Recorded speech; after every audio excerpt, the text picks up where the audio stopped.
మనము దేవుని యొక్క వాగ్దానములోనికి మనం వెళ్దాం.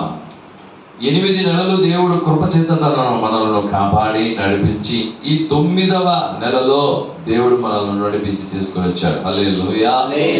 కాబట్టి ఈ నెల మనకు వాగ్దానముగా ఒక మాటను దేవుడు మనకు దయచేస్తున్నాడు. ఆ వాగ్దానాన్ని మనం చదువుకొని ఆ వాగ్దానాన్ని మనం జాగ్రత్తగా విని గ్రహించి ఆ యొక్క కార్యాలను మనం తెలుసుకొని దేవుని యొక్క మార్గంలో నడుచుటకును ఆయన దగ్గరకు ఇక్కడ చేరుటకును మనము సిద్ధపడదాం.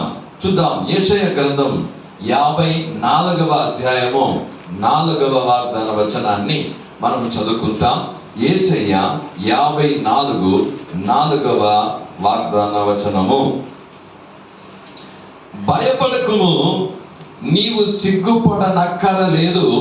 అవమానమును తలంచుకుము, నీవు లజ్జపడనక్కరలేదు. నీవు నీ బాల్య కాలపు సిగ్గును మరచుదువు, నీ వైదన్యపు నిందను ఇక మీదట జ్ఞాపకము చేసుకొనవు. ఆమేన్. హల్లెలూయా. ఈ యెషయా 54వ అధ్యాయము యొక్క 4వ వాగ్దాన వచనాన్ని ఈ నెల మనకు దేవుడు వాగ్దానముగా దేవుడు మనకు దయచేసినాడు. హల్లెలూయా. దేవుడు నమ్మదగిన దేవుడు అండి. దేవుడు ఆయన ఏదైతే వాగ్దానాలు ఇస్తాడో ఆ వాగ్దానాలను నెరవేర్చడానికి సమర్థుడు. హల్లెలూయా. మనం దేవుని యొక్క సముఖంలో వచ్చి ఏదో విని పోవడానికి మాత్రం ఇక్కడ రాలేదు, రాకూడదు కూడా. మనము దేవుని మాటలను విని ఆ మాటల ప్రకారము మన జీవితంలో అనుసంధానం చేసుకోవాలా, మన జీవితాన్ని మార్చుకోవాలి, మన హృదయాన్ని మార్చుకోవాలి, మన జీవితాన్ని తలంపులను మార్చుకోవడానికే మనం ఆలయానికి వస్తున్నాం అన్నది మనము తెలుసుకోవాలా. కాబట్టి దేవుని యొక్క వాగ్దానాలు ఆయన తప్పకుండా నెరవేరుస్తాడన్నటువంటి విశ్వాసము కలిగిన వారై మనం దేవుని సముఖములో కనపడాలా. హల్లెలూయా. ఈ యెషయా 54వ అధ్యాయములో 4వ వాక్యంలో ఫస్ట్ చెప్తున్నాడు, భయపడకుము. హల్లెలూయా. ఏం చేయొద్దు? భయపడవద్దు. ఏ కార్యాన్ని చూసి నువ్వేం చేయొద్దు? భయపడవద్దు. నీ జీవితంలో, నీ కుటుంబంలో, నీ కార్యాలు, నీ పరిస్థితులు ఏది ఉన్నా సరే దాన్ని చూసి ఫస్ట్ చెప్తున్న మాట ఏంటంటే భయపడవద్దు ఫస్ట్. హల్లెలూయా. కాబట్టి రెండవదిగా దేవుడు చెప్తున్న ఒక మాట ఏంట్రా అంటే నీవు సిగ్గుపడ అక్కర లేదు. హల్లెలూయా. నువ్వు సిగ్గుపడాల్సిన అక్కర లేదు. మన జీవితంలో మనం అనేక విషయాలలో మనం సిగ్గుపడిపోతూ ఉన్నామా? లేదు. మన దేవుడు చెప్తున్న యొక్క మాట ఈ నెలలో ఏమనంటే నీవు సిగ్గుపడ అక్కరలేదు అంటున్నాడు. మనం సిగ్గుపడకూడదు, సిగ్గుపడిపోకూడదు. ఏ విషయంలో అయినా, ఎవరి ముందైనా, ఏ స్థలంలోనైనా మనం సిగ్గుపడిపోకూడదు. అంటే మనం ఏమి చేయాలా? హల్లెలూయా. అందుకే ఆ పై వాక్యం చెప్పబడుతున్నది. మన జీవితంలో ఏ విషయంలో కూడా మనం సిగ్గుపడిపోకూడదు అంటే, మనము భయపడకుండా ధైర్యంగా ఉండాలంటే మనకు ఏమి కావాలా, విశేషంగా మనం ఎలా ఉండాలా, ఎలా ఉంటే నీ జీవితంలో నిన్ను దేవుడు సిగ్గుపరచనీయడు. హల్లెలూయా.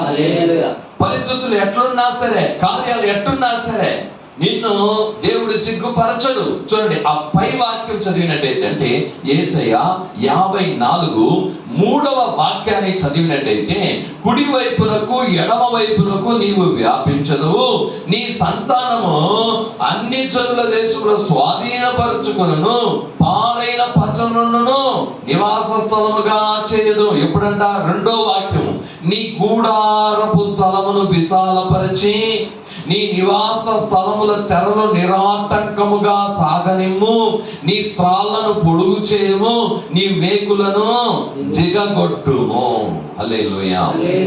అప్పుడు దేవుని యొక్క విశ్వాసములో, ప్రార్థన జీవితంలో నీవు చేయాల్సినటువంటి కార్యాన్ని చేస్తూ ఉండు. ప్రార్థన ఆపకు, స్తుతించడం మానకు, దేవుని యొక్క వాక్యం చదవడం, ఆయన మార్గంలో నడవడం, వీటిని ఎప్పుడు చేస్తూనే ఉండు. హల్లెలూయా. పరిస్థితులను బట్టి నువ్వు ఏం చేయవద్దు, మారిపోవద్దు.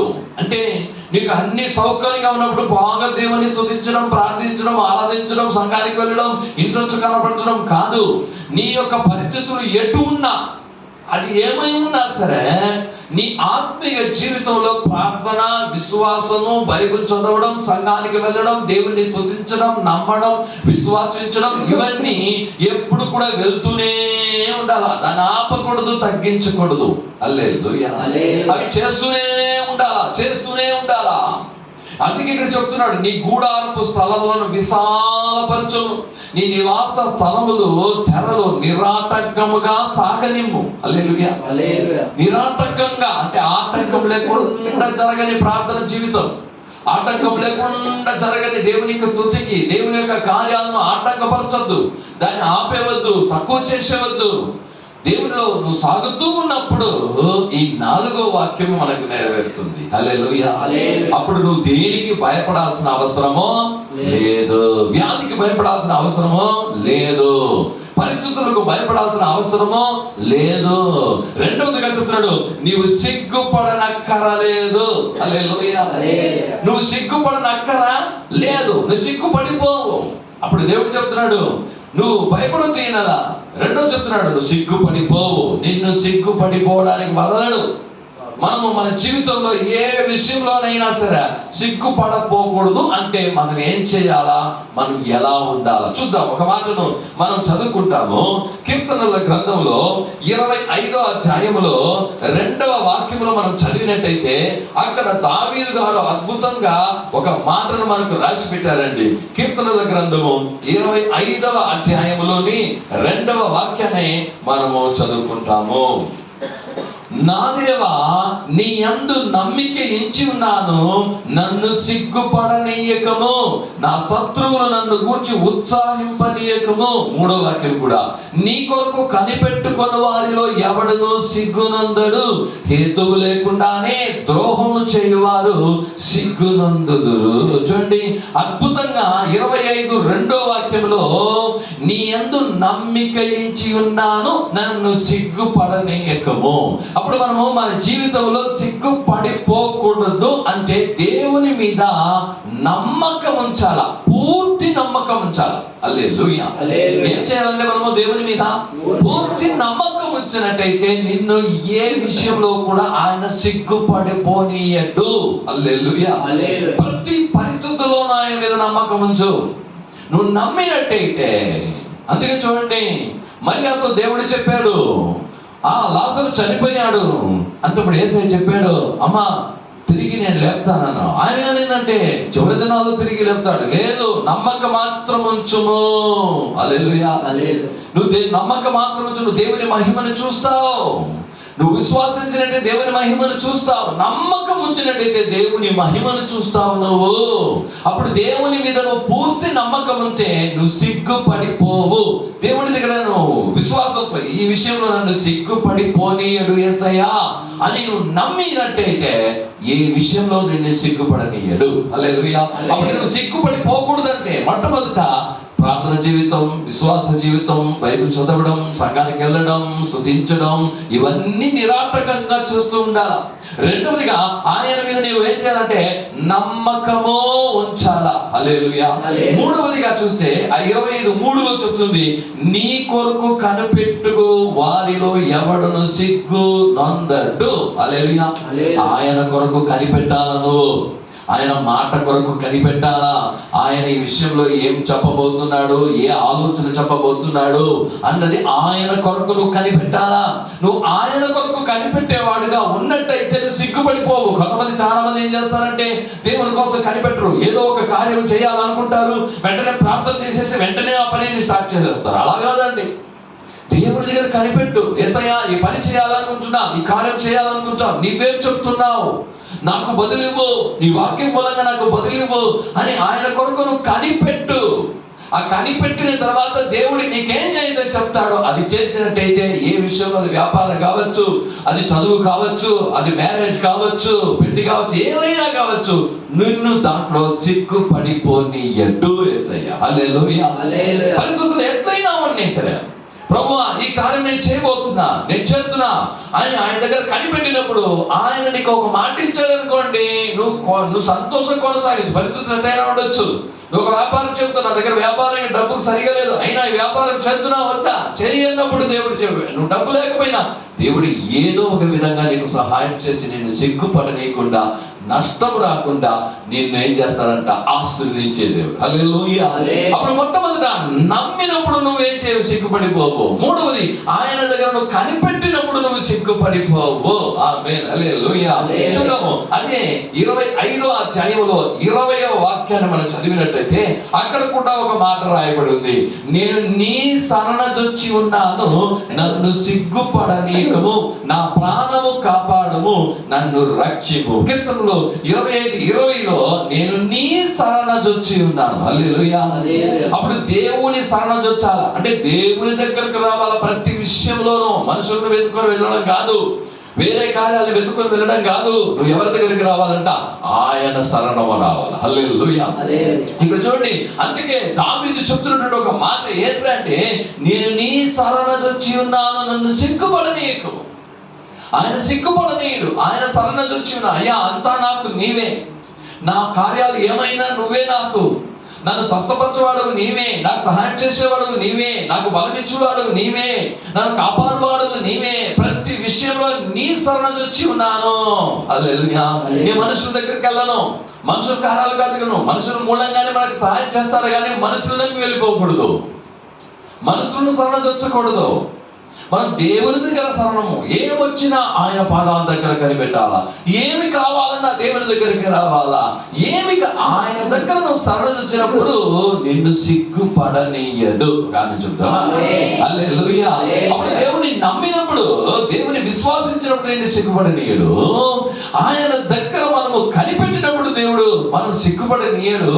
ఆయన శరణొచ్చిన వారికి ఆయన సిగ్గుపడనీయడు. కీర్తనలు 31వ అధ్యాయంలో 17వ వాగ్దాన వచనాన్ని కూడా మనం చదివినప్పుడు అక్కడ ఒక మాటను మన కొరకు రాసి పెట్టాడు. 31:17 వాగ్దాన వచనం, యెహోవా నీకు మొరపెట్టి ఉన్నాను, నన్ను సిగ్గునొందనీయకము, భక్తిహీనులు సిగ్గుపడుదురు గాక, పాతాళం నందు వారు మౌనులై ఉందురుగాక. 4వదిగా చెప్పినప్పుడు ఇక్కడ చెప్తున్నాడు, ఎవరు సిగ్గునొందరు అంటే దేవునికి మొరపెట్టు వారు సిగ్గుపొందిపోరు. హల్లెలూయా. నువ్వు దేవుని చూసి మొరపెడుతున్నావా, దేవునికి మొరపెడుతున్నావా, నువ్వు ప్రార్థన చేస్తున్నావా, ప్రార్థన చేసి నిన్ను సిగ్గుపడనీయడు. ఒక చెప్తాం. హల్లెలూయా.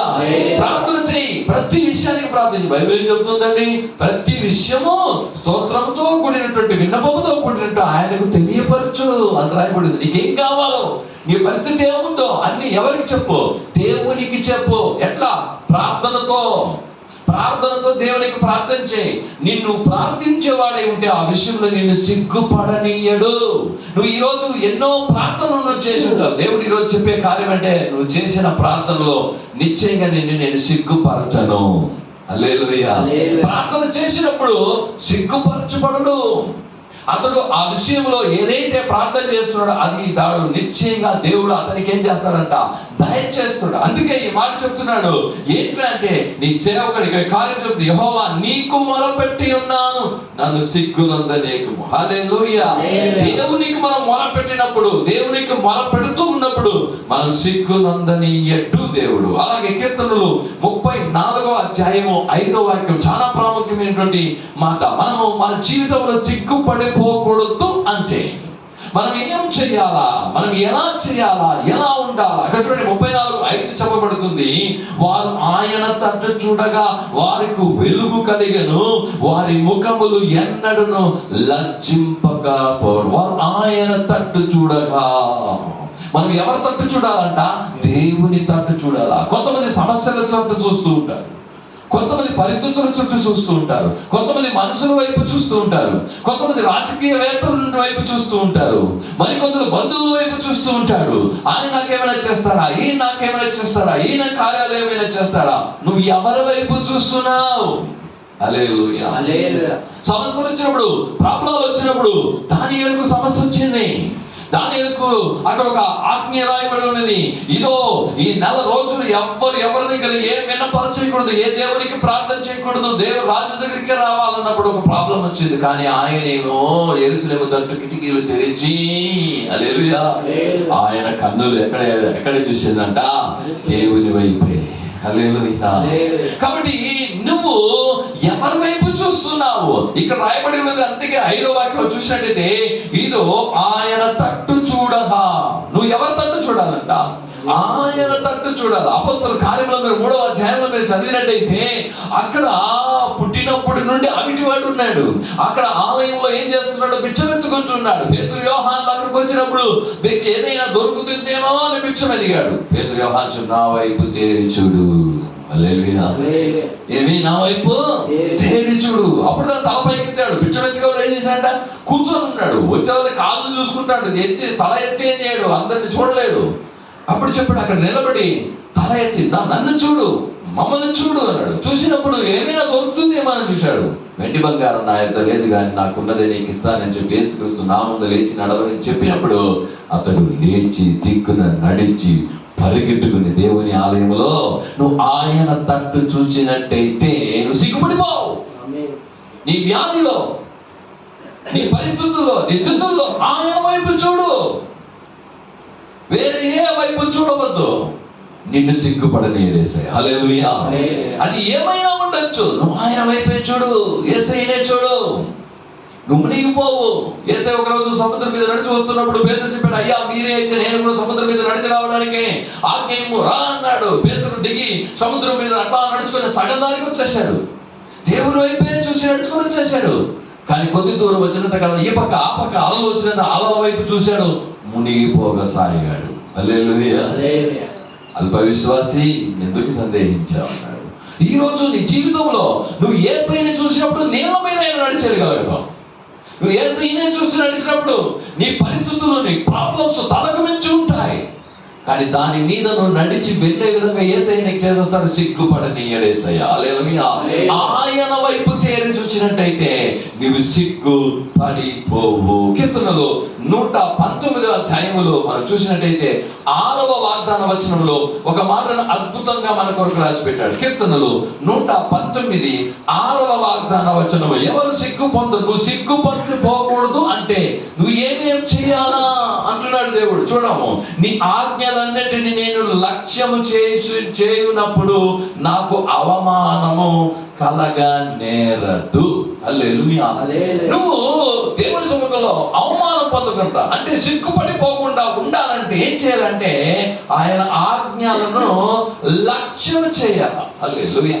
అంటే ఏంటండి లక్ష్యం చేయాలంటే ఆయన ఆజ్ఞలను నువ్వు జ్ఞాపకం పెట్టుకొని ఆయన ఆజ్ఞల ప్రకారం నువ్వు నడిస్తే నేను సిగ్గుపడలేడు. హల్లెలూయా. ఆయన నీకేం చెప్తున్నాడు, నువ్వేం చదువుతున్నావు, నువ్వేం వింటున్నావు, వాటి ప్రకారం చేయి. హల్లెలూయా. నువ్వు సిగ్గుపడిపోవు, నిన్ను సిగ్గుపడిపోనీయడు యేసయ్య. ఆయన ఆజ్ఞల ప్రకారం నువ్వు చేస్తున్నావా? నువ్వు ఆయన ఆజ్ఞలు చేయకుండా నాకు ఈ విషయంలో ఇలా అయిపోయింది, ఆ విషయంలో అలా అయిపోయింది అనుకుంటున్నావు. ఈరోజు దేవుడు నువ్వు సిగ్గుపడకుండా నీ జీవితంలో ఉండాలంటే ఆయన ఆజ్ఞల ప్రకారం నువ్వు నడిచినట్టయితే నీవు సిగ్గుపడిపోవు. హల్లెలూయా. అందుకే కీర్తన 119లో 6లో మనం చూసాం. 119 80వ వాక్యంలో కూడా మనం చదివినట్టయితే అక్కడ ఇంకొక రాష్ట్రం రాయబడి ఉంది, నేను సిగ్గుపడకుండునట్లు నా హృదయము నీ కట్టడల విషయమై నిర్దోషమగునుగాక. ఆజ్ఞలు కట్టడలు. హల్లెలూయా. అక్కడ చూసిన ఆజ్ఞలు. ఈ 80వ వాక్యం చెప్తున్నా, నా హృదయం నేను సిగ్గుపడకుండునట్లు. ఒక ఆమె చెప్తా ఏమంట, నేను సిగ్గుపడకుండానట్లు. నువ్వు సిగ్గుపడకుండా ఉండాలంటే నీ జీవితంలో నిన్ను చూసి మెచ్చుకునే పర్వాలేదబ్బా, ఈమె పర్వాలేదు, ఈయన పర్వాలేదు, ఈ కుటుంబం పర్వాలేదు, ఎన్నో కార్యాలు వచ్చినాయి, కానీ వాళ్ళు అలా నిలదొక్కుని బాగా నిలబడ్డారు, బాగా వారు కార్యాలు చేస్తున్నారు అని నిన్ను చూసి అనేకులు చెప్పుకునే విధంగా ఉండాలంటే, నువ్వు సిగ్గుపడిపోకుండా అందరి ముందర కనబడాలంటే ఏం చేయాలంట? నా హృదయము నీ కట్టడల విషయమై నిర్దోషమగునుగాక. హల్లెలూయా. అంటే ఆయన కట్టడలలో నువ్వు దోషమైపోకూడదు, దోషిగా మారిపోకూడదు. అంటే ఆయన కట్టడలను నువ్వేం చేయాలంట? నీ హృదయంలో పెట్టి ఆ కట్టడలను నువ్వు అనుసరించినప్పుడు నువ్వు సిగ్గుపడిపోవు. హల్లెలూయా. కాబట్టి దేవుడు మనకు వాక్యాన్ని స్పష్టంగా చెప్తున్నాడు, వాక్యంలో స్పష్టంగా రాసి పెట్టాడు. దానిని విని చేస్తున్నాడు. విని గ్రహించి హృదయంలో పెట్టి దాన్ని అలా చేయి, అప్పుడు నీకు అవి జరుగుతుంది. ఇక్కడ చెప్తున్నాడు, ఇదో నేను సిగ్గుపడకుండానట్లు నా హృదయమును నీ కట్టడల విషయమై నిర్దోషమగునుగాక. ఆయన కట్టడలను నువ్వేం చేయాలంట? చూడాలా, అది చేయాలా. చేసినప్పుడు ఆ కట్టడల నిమిత్తంగా దేవుడు నువ్వు చేసినప్పుడు దేవుడు చెప్తాడు, నేను సిగ్గుపడ, నేను ఏ విషయంలో అయినా, హల్లెలూయా, ఏ విషయంలో నేనేం చేయను, నిన్ను సిగ్గుపడ, నేను సిగ్గుపరచు. చూద్దాం యేషయా గ్రంథంలో 29వ అధ్యాయములో 22వ వాగ్దాన వచనం మనం చదివినప్పుడైతే దేవుడు ఈయనలా మనకు దేవుడు చెప్తున్నటువంటి ఒక మాట ఏంటి అంటే, నేను నిన్ను సిగ్గుపడని, నువ్వు భయపడద్దు. ఏ విషయంలో కూడా నువ్వు సిగ్గుపడిపోకుండా నేను నడిపించాలంటే నువ్వు ఇవన్నీ చేయాలా, అప్పుడుగా నువ్వు సిగ్గుపడిపోకుండా ఉంటావు. చూడండి ఆ యేషయ్య 29వ అధ్యాయము 22వ వాగ్దాన వచనము. అందుచేతను అబ్రహామును విమోచించిన యెహోవా యాకోబు కుటుంబమును గూర్చి ఇలాగు సెలవిచ్చుచున్నాడు, ఇక మీదట యాకోబు సిగ్గుపడడు, ఇక మీదట అతని ముఖము తెల్లబారదు. హల్లెలూయా. యాకోబుని గురించి ఏం చేస్తున్నాడంటే చెప్తున్నాడు, యాకోబు కుటుంబాన్ని గురించి ఇలాగ సెలవిస్తున్నాడు. ఈరోజు ఇక్కడ కూడి వచ్చిన వారందరి కుటుంబాన్ని గురించి కూడా దేవుడు చెప్తున్నాడు. హల్లెలూయా. నీ కుటుంబము సిగ్గుపాలవకూడదు. హల్లెలూయా. ఆ కుటుంబంలో ఒక్కొక్క కార్యం కూడా సిగ్గుపడకుండా ఉండాలంటే యాకోబు, ఇక మీదట యాకోబు సిగ్గుపడడు. యాకోబు ఏం చేశాడు? యాకోబు చాలా కార్యాలు మనం చూస్తూ ఉన్నాం. యాకోబు కొండ మీద దేవునితో కూడా పెనుగులాడాడు, ప్రార్థన చేశాడు రాత్రంతా తన కుటుంబం కొరకు. ఇక్కడ చెప్పబడుతుండే యాకోబు కుటుంబం సిగ్గునందదు అన్నాడు. అంటే ఏమిటి? యాకోబు తన అన్న వస్తున్నాడు, కోపంతో వస్తున్నాడు, చంపేస్తానని వస్తున్నాడు. తన కుటుంబం ఉంది, భార్య, పిల్లలు, వీళ్ళందరూ ఉన్నారు. ఆ కుటుంబం సిగ్గుపడిపోకూడదు, నా కుటుంబం సిగ్గుపడిపోకూడదు అంటే ఏం చేశాడంటే రాత్రంతా దేవుని దగ్గర ఏం చేశాడంటే ఆ కుటుంబం కోసం ప్రార్థన చేశాడు. హల్లెలూయా. ఈరోజు నీ కుటుంబం సిగ్గుపడిపోకూడదంటే ఆయన పరివారం ఎంతమంది అండి? యాకోబుకు పిల్లలు 12 మంది. 12 మంది మగవారు, ఒక కూతురు, 13 మంది. హల్లెలూయా. వాళ్ళందరూ సిగ్గుపడిపోకూడదు. దానికి యాకోబు ఏం చేశాడంటే ప్రార్థన చేశాడు, రాత్రంతా పోరాడాడు, పెనుగులాడాడు దేవుని దగ్గర. అయ్యా నన్ను ఆశీర్వదిస్తేనే కానీ నిన్ను వదలను. హల్లెలూయా. ఈరోజు నీ కుటుంబము సిగ్గుపడిపోకుండా ఉండాలంటే నువ్వేం చేయాలంట? దేవుని దగ్గర మొరలిడాలా, ప్రార్థించాలా, రాత్రంతా దేవుని దగ్గర పెనుగులాడాలా. హల్లెలూయా. అలాగైతే నీ కుటుంబాన్ని దేవుడి సిగ్గుపడని. కుటుంబంలో ఎంతమంది అన్నామని చూడండి, ఆయన కుటుంబం చాలా పెద్దది. ఆయన మళ్ళీ తిరిగి కానానికి వచ్చే సమయంలో ఆయన ఎంతమంది పిల్లలు, వారికి పిల్లలు, ఇలాగ ఎంతమంది కార్యాలు వస్తున్నారు, వాళ్ళందరినీ దేవుడు సిగ్గుపరచలే. హల్లెలూయా. అతడు అతడు యొక్క అన్న, యాకోబు యొక్క అన్న ఎలా వచ్చాడు? ఎలాగైనా చంపేయాలి, ఎలాగైనా నేను నా పగ తీర్చుకోవాలి, నా ఆశీర్వాదం అంతా తీసుకున్నాడని వస్తున్నాడు బయలుదేరి. కానీ యాకోబు ప్రార్థన చేసిన దాని వలన అది ఆశీర్వాదకరంగా దేవుడు మార్చేశాడు. హల్లెలూయా. కాబట్టి ఆ కుటుంబం సిగ్గుపడిపోయి నేను వదలలేదు దేవుడు. ఈరోజు నీ కుటుంబం సిగ్గుపడిపోకూడదంటే నువ్వు దేవుని దగ్గర మొర పెట్టాలా, దేవుని దగ్గర రాత్రంతా ఏం చేయాలా? ప్రార్థన చేయాలా. ఆ ప్రార్థన చేసినప్పుడు నిశ్చయంగా దేవుడు నీ కుటుంబాన్ని సిగ్గుపరచాడు. హల్లెలూయా. చూద్దాము అదే యేషయా గ్రంథము 30వ అధ్యాయము 5వ వాక్యాన్ని కూడా మనం చదువుకున్నట్టయితే అక్కడ ఒక మాట రాయబడి ఉంది చూడండి. వారందరూ తమకు అక్కరకు రాక ఏ సహాయమైనను ఏ ప్రయోజనములకైనను పనికిరాక సిగ్గును నిందయు కలగజేయు ఆ జనుల విషయమై సిగ్గుపడుదురు. ఈరోజు నువ్వు జనాలను నమ్ముకున్నావంటే నువ్వు సిగ్గుపడిపోతావు. జనాలను నమ్ముకోవద్దు, మనుషులను నమ్ముకోవద్దు. అందుకే కీర్తన 18లో దావీదు చెప్తున్నాడు, రాజులను నమ్ముకోవద్దు.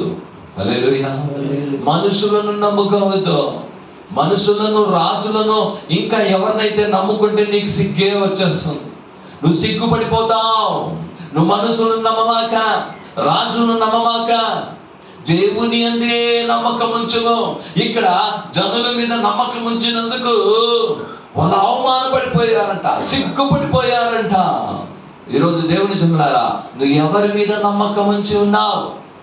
దేవుని మీద నమ్మకం ఉంచు. దేవుని ఆజ్ఞలను గైకొలో, ఆయన కట్టడల్ని హృదయములో ఉంచు. ఆయనకు మొరపెట్టు, ఆయన వైపు చూడు. అప్పుడు నీ జీవితంలో సిగ్గు లేకుండా, సిగ్గు కలగకుండా దేవుడు నేనేం చేస్తాడంట?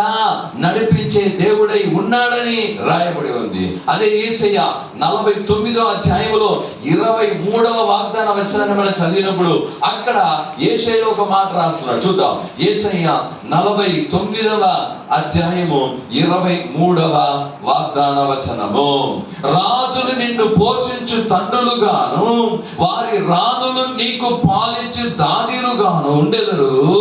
వారు భూమి మీద సాగిలబడి నీకు నమస్కారం చేసెదరు. నీ పాదముల ధూళి నాకెదరు. అప్పుడు నేను యెహోవాననియు నా కొరకు కనిపెట్టుకొని వారు అవమానము నొందరనియు నీవు తెలుసుకొనదు. చూసండి, దేవుని కొరకు కనిపెట్టుకొని వారు ఎవరు సిగ్గు నొంది పోరు, అవమానము నొంది పోరు. హల్లెలూయా. ఈరోజు నువ్వు ఎవరి మీద నువ్వు నమ్మకం ఉంచి ఉన్నావు?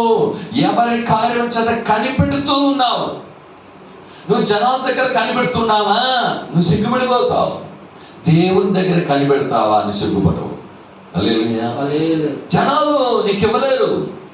జనాలు వాడికి ఒకవేళ అధికారం ఉండొచ్చు, ఒకవేళ వాడికి డబ్బు ఉండొచ్చు, నువ్వు దాన్ని చూసి ఆయన దగ్గర నువ్వేం చేయొచ్చు? వెళ్తావేమో, కానీ నిశ్చయంగా అక్కడ నీకు అవమానమే.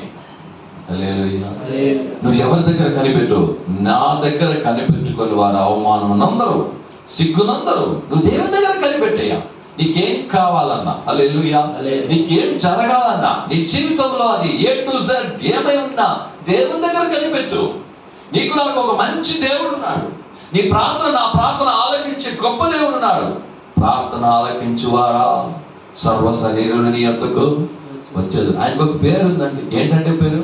ప్రార్థన ఆలకించువాడా. ఈరోజు నువ్వు ఎవరి దగ్గర కనిపెడుతున్నావు? ఎందుకు నీ జీవితంలో సిగ్గు? ఎందుకు నీ జీవితంలో అవమానము? ఎందుకు నీ జీవితంలో నష్టము? ఎందుకు నీ జీవితంలో కష్టము? ఎందుకు నీ జీవితంలో కన్నీళ్లు? ఎందుకు నీ జీవితంలో పోరాటాలు? ఇవన్నీ కూడా నువ్వు చేయనందు వలన కదా. దేవుని ఆజ్ఞలను, కట్టలను అనుసరించకుండా, ఆయన వైపు చూడకుండా, నీ ఇష్టానుసారం ఆయన విశ్వాసం ఉంచకుండా, మనిషి చెప్పిన మాటలను నమ్ముతూ, దేవుడు ఎన్నోసార్లు మాట చెప్తే ఆ మాట నమ్మకుండా, ఎవడో మనుషులు వచ్చి ఏదో చెప్తే వెంటనే నమ్మేస్తావే. దేవుని మాటలు నమ్మవా? మనుషుల మాటలు అంతగా నమ్ముతావే. ఎట్లా? వారి మాటలు నమ్మిన మొదలున నీకు సిగ్గే, అవమానమే. కానీ దేవుని నమ్ముకునుంటే నీకు ఆయన నువ్వు కను చూచినట్టయితే, ఎదురు చూచినట్టయితే తప్పకుండా నీకు ఆశీర్వాదమే. హల్లెలూయా. అలాగే యేసయ్య 50వ అధ్యాయంలో కూడా 7వ వాక్యంలో కూడా ఒక మాట రాయబడింది. 50వ అధ్యాయంలో 7వ వాక్యము. ప్రభువుకు యెహోవా నాకు సహాయం చేయవాడు కనుక నేను సిగ్గుపడలేదు. నేను సిగ్గుపడనని ఎరిగి నా ముఖమును చకుముకి రాతి వలె చేసుకుంటుని. హల్లెలూయా. ఎవరు నీకు సహాయం చేస్తారంట? ప్రభువు నీకు సహాయం చేస్తాడు. నేను సిగ్గుపడలేదు. చూసావా ఎంత అద్భుతంగా రాశాడు. నేను దేవుణ్ణి నమ్ముకున్నాను కాబట్టి నేను సిగ్గుపడలేదు. ఎవరు నాకు సహాయం చేస్తున్నాడు? యేసయ్య నీకు సహాయం చేస్తాడు. హల్లెలూయా.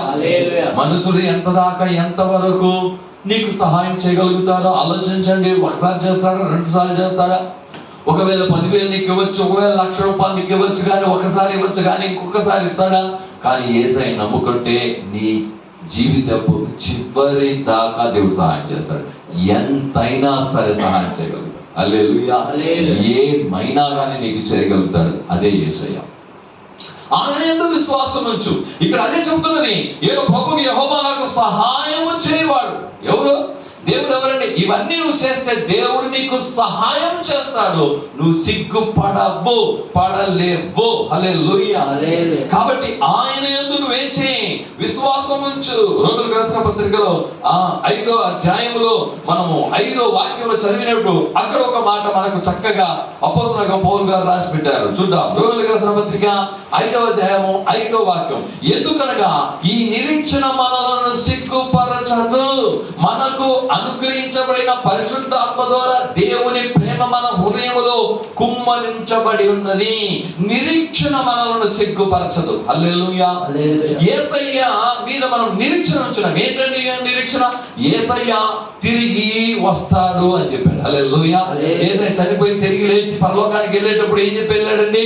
నేను ఏ రీతిగా వెళ్ళానో అదే రీతిగా తిరిగి నేను వస్తాను. నా ఆజ్ఞలను గైకొనండి, ఇదో నాకు చిత్త ప్రకారం నడవండి. అందుకే ఆయన రక్తమును, ఆయన శరీరమును భోజనం పానం చేస్తున్నాం. ఆయన మన కొరకు కల్వారి శిలువలో ఏం చేశాడండి? ప్రాణం ఇచ్చాడు. దీనిని జ్ఞాపకం చేసుకుని తిరిగి వచ్చి నేనుండే స్థలంలో మిమ్మల్ని చేసుకోబోదానికి నేను వస్తాను. నిరీక్షణ. హల్లెలూయా.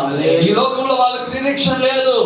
ఈ లోకంలో ఉన్న కొన్ని రోజులు మాత్రం బ్రతుకుతాం, చనిపోతాం అంతే అనుకుంటున్నారు. కానీ మనకు ఒక నిరీక్షణ ఉంది. ఆ నిరీక్షణ మనల్ని సిగ్గుపరచదు. హల్లెలూయా. దేవుని యందు నిరీక్షణ ఉంచు.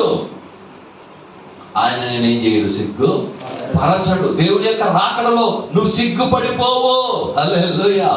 యేసయ్య ఇవన్నీ నువ్వు చేస్తున్నప్పుడు, దేవుని విశ్వాసించి నమ్మినప్పుడు, ఆయన వైపు చూసినప్పుడు, ఆయన ఆజ్ఞలను కట్టలను బట్టి నడిచినప్పుడు, హల్లెలూయా, ఇది యాకోబు దాకా ఉన్నప్పుడు దేవుని యొక్క రాకడలో కొంతమంది సిగ్గుపడిపోతారండి. చూడండి, మనకి బాగా తెలుసు. మత్తయి రాసిన సువార్త 25వ అధ్యాయంలో 10 మంది కన్యకలు ఉన్నారు. ఎంతమంది కన్యకలు ఉన్నారు? 5 మంది బుద్ధి కలిగిన వారు, 5 మంది బుద్ధి లేని వారు. యేసయ్య వచ్చినప్పుడు 5 మంది బుద్ధి కలిగిన వారు ఏం చేశారు? సిగ్గుపడలే. మిగతా 5 మంది సిగ్గుపడిపోయారు. అంటే ఏమంట? ఆ యొక్క రాకడలో ఎత్తుకోబడలేదు. హల్లెలూయా. కాబట్టి ఇక్కడ చెప్తున్నాడు, ఆయన నిరీక్షణలో మనం సిగ్గుపడిపోకూడదంటే మన జీవితంలో ఇవన్నీ కూడా మనము చేయాలా. చూద్దాం. అదే రోమీయులకు రాసిన పత్రిక 9వ అధ్యాయములో 32వ వాగ్దాన వచనాన్ని మనం చదివినప్పుడు అక్కడ కూడా అపోస్తలుడైన పౌలు ఇంకొక మాటను మన కొరకు అక్కడ రాశాడు. 9వ అధ్యాయము 32వ వాగ్దాన వచనము.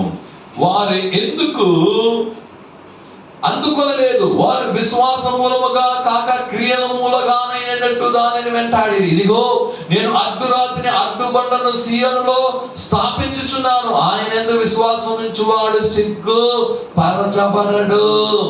హల్లెలూయా. యేసయ్య మీద నువ్వు విశ్వాసం వస్తే నువ్వు సిగ్గుపడిపోవు. దేవుని మీద ఏముంచావు? విశ్వాసం ఉంచు, నమ్మకం ఉంచు. విశ్వాసించువాడు సిగ్గుపడబడడు, సిగ్గుపరచబడడు. నువ్వు దేవుని యందే విశ్వాసం ఉంచినట్టయితే ఏ విషయంలో నిన్ను సిగ్గుపరచడండి యేసయ్య. హల్లెలూయా. ఒక హల్లెలూయా చెప్దామా? ఈరోజు ఈ 9వ నెలలో దేవుడు మనకు చెప్తున్నటువంటి వాక్యం, భయపడకు, నువ్వు సిగ్గుపడనక్కరలేదు. హల్లెలూయా. నువ్వు ఇవన్నీ నువ్వు ఒకవేళ చేస్తున్నట్టయితే భయపడాల్సిన అవసరం లేదు. నువ్వు సిగ్గుపడవు. ఆ విషయంలో నేను ఏం చేస్తానో సిగ్గుపడనీయను. మనుషుల మధ్య నిన్ను సిగ్గుపడనీయను. అధికారుల మధ్య నీ సిగ్గుపడనీయను. నీ బంధువుల మధ్య నేను సిగ్గుపడనీయను. హల్లెలూయా. ఎలాంటి పరిస్థితులు వచ్చినా నిన్ను తలదించుకునేటువంటి పరిస్థితి యేసయ్య నీకు తీసుకొని రాడు. అనేకలు అనుకోవచ్చు ఇంక అయిపోయింది మన కథ అంతే అని అనుకోవచ్చు. నువ్వు దేవుడిని నమ్ముకున్నప్పుడు, దేవుని వైపు చూసినప్పుడు, ఆయన ఆజ్ఞలాగా నువ్వు లోబడి ఆయన హృదయం, నీ హృదయంలో ఆయన ఆజ్ఞలను కట్టడలను నువ్వు ఉంచి ఆయన ప్రకారం నడుస్తూ ఆయన వైపు చూస్తూ ఆయన చేర్చుకుని ప్రార్థన చేస్తూ విశ్వాసం ఉంచినట్టయితే వాళ్ళనే ఆశ్చర్యపడే విధంగా దేవుడు చేసేస్తాడు. హల్లెలూయా. ఈ విషయంలో ఇంకా అంతే అనుకున్నాను, కానీ మళ్ళీ తిరిగి ఎలా నిలబడ్డాడు అనే విధంగా దేవుడు వారి దగ్గర నిన్ను అని చేయడం సిగ్గుపరచనీయడు. హల్లెలూయా. చూడండి, దానియేలు దేవుని నమ్ముకున్నాడు, ప్రార్థన చేస్తున్నాడు. దేవుని యందు భయభక్తులు రోజుకు 3 సార్లు ఏం చేస్తున్నాడు? ప్రార్థన చేస్తూ ఉన్నాడు. సింహాల గుహలో వేసేసారు శత్రువులు. సిగ్గుపరిచిపడిపోయారా? నో. హల్లెలూయా. యేసయ్యను నమ్ముకుని ప్రార్థించేవాడిని సిగ్గుపరచడు యేసయ్య. హల్లెలూయా. సిగ్గుపరచ నేరుడు. చూద్దాం ఆ రోమీయులకు రాసిన పత్రిక 10వ అధ్యాయంలో 11వ వాగ్దాన వచనాన్ని కూడా మనం చదువుకున్నట్టయితే అక్కడ ఒక మాట రాయబడింది. ఏమనగా ఆయన యందు విశ్వాసం ఉంచు వాడెవడను సిగ్గుపడడని లేఖనము చెప్పుచున్నది. హల్లెలూయా. ఎవరంట? ఆయన యందు విశ్వాసం ఉంచు వాడెవడు సిగ్గుపడడని లేఖనం చెబుతుందయ్యా. ఆయన యందు విశ్వాసం ఉంచాలి, సిగ్గుపడిపోనీయుడు. ఏ విషయంలో ఏ పరిస్థితులైనా నిన్ను సిగ్గుపడిపోనీయడు. హల్లెలూయా.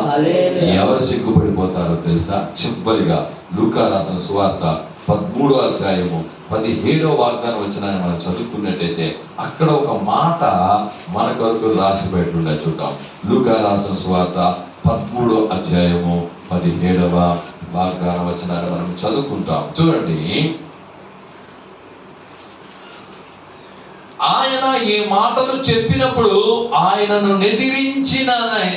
ఎదిరించిన వారందరూ సిగ్గుపడిరి. అయితే జనసమూహం అంతయు ఆయన చేసిన ఘన కార్యములన్నింటినీ చూసి సంతోషించాను.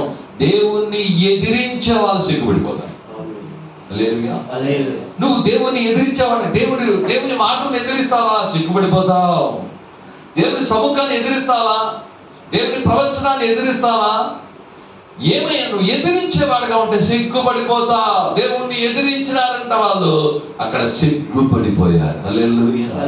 ఈరోజు నువ్వు దేవుణ్ణి ఎదిరిస్తున్నావా? దేవుని మాటలు, దేవుని సముఖము, దేవుడు నిన్ను చేయమన్న దాన్ని ఏం చేసేది ఎదిరిస్తున్నావు అంటే నీకు సిగ్గే, నువ్వు సిగ్గుపడిపోతావు.